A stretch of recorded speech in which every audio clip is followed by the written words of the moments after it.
Ito po mga boss ang isang napakagandang tanawin po dito sa Sambong Peak, 629 meter above sea level po ito mga boss. Yan po, napakaganda po, lalong lalo na po kapag umaga po dito talaga makikita nyo po yung sea of clouds. Pero sa mga oras na to narating po namin ito alas 11 na po ng umaga, kaya wala na kaming naabotang sea of clouds dito mga boss. Pero kitang-kita po naman natin kung gaano kaganda po yung tanawin po dito. Yun po yung Mount Coolidge mga boss. Hanggang doon po kayo mga boss, tapos hanggang doon yung sasakyan at papuntang Sambong Peak, lalakarin niyo po mga boss. Kaya kaunti na lang po ang lakad papunta po dito sa Sambong Peak. Ayun po yung mga bundok po na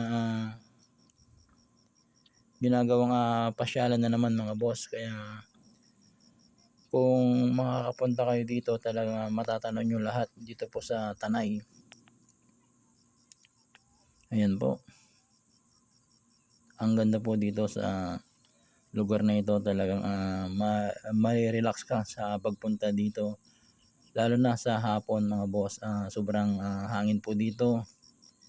Ayan po, yun na po yung mga sea of clouds na aming nakikita sa medyo malayong bundok mga boss. Kaya sa mga gusto pong pumasyal po dito sa Mount Coolidge po, ito po ang Sambong Peak, 629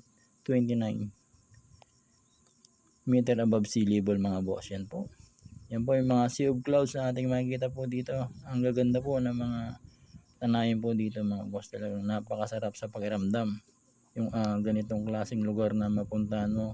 Talagang yung kalikasan po dito. Yan po, yan. At meron ding parating po na mga isang grupo po dito mga boss. Yan, may mga kasama po silang bata, kaya kayang-kaya po nilang akitin ito dahil hindi naman po kataasan.